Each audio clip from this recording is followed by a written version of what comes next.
Um, I don't think many of the videos I've made have actually been particularly political, but I'm actually getting more and more pissed off about this idea that victims of sexual crimes have to become survivors, in the sense that they get on with their lives as if nothing had ever happened.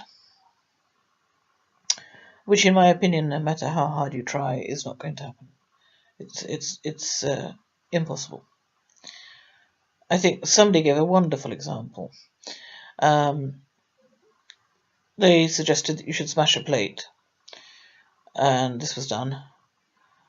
And then they said, now apologise to the plate, and that was done.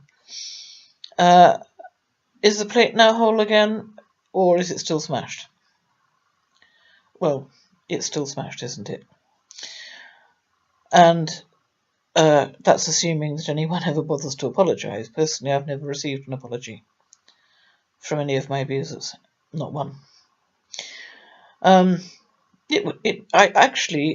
think it would have helped. Some admission of culpability, some confession, some apology actually might have helped. But those things didn't happen. So here we are. And if we are not survivors, which appears to mean we must not talk about the crime that was committed against us at all.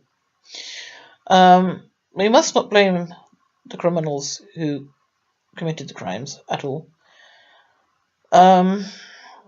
We just must not complain at all.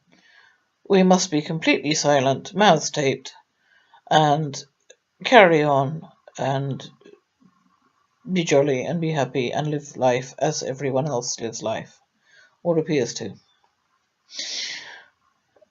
I am getting seriously pissed off by this, actually. In particular, in the current political climate in which the sick are being left to die, whether they are physically sick or mentally sick. They are being left to die. I should know, I am one. I've had a diagnosis of COPD for 4 years now. It should have been diagnosed 6 years ago, but the doctor got it wrong and said it wasn't. During those 4 years, not one doctor has given me any advice whatsoever, and neither has a single COPD nurse. No advice whatsoever. The only advice that I have received was in England. I live in Wales, and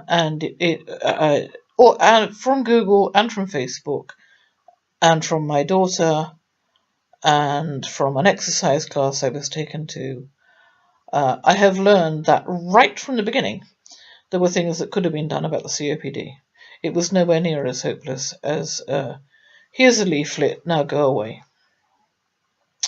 There were things that could have been done. The sick are being left to die. Okay, this is regardless of whether we have been made sick by other people. But we're survivors. Hey, we're actually still alive at this point in time. I could not have worked at 16. I could not have worked at 16 because you'd have been lucky to drag me out of the bathroom. I think I would have had a breakdown on the spot if you had dragged me out of the bathroom halfway through my washing routine. You could not have dragged me out of the house in daylight unless I had about 16 layers of makeup on.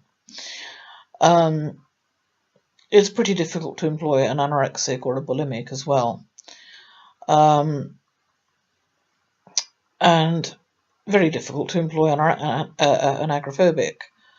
Because there are so many things an agoraphobic can't do. They're not necessarily housebound completely, but there are a great many things they can't do, such as, in my case, I couldn't go on trains or motorways, etc., etc. All as a result of my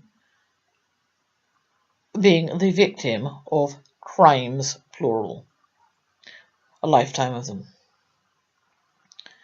But hey, I was surviving. I had my organs more or less intact at that time. Not so now.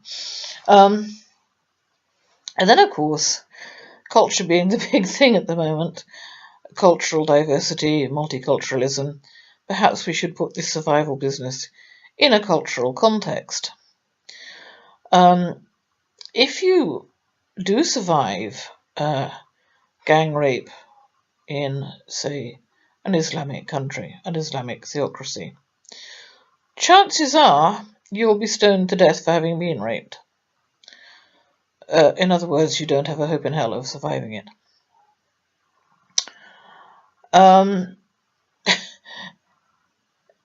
If you survive it, even in the UK or the US or Australia, and you take your perpetrator to court, chances are you will be blamed for the crime, and you will wish, I certainly wish, in the case of the perpetrator I did take to court, many of us wish we had not, because the criminal is not put on trial, the victim is. I would not now be living in Wales had I not taken the perpetrator of a rape to court. I would still be in England, and I would still be in my home in England. The home that I had lived in for 23.5 years at that time.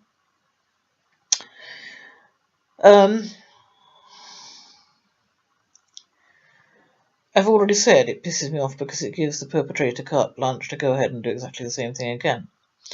Hey, the last one survived, why should the next? Look, she's getting on with her life, he's getting on with his life. I didn't do any harm, I can do it again. That's the message that the perpetrators are getting. I have already mentioned the cultural context and the terrible things that can happen to women and children who've been raped by the courts in their countries. They are punished for being raped to the point that they are killed for having been raped.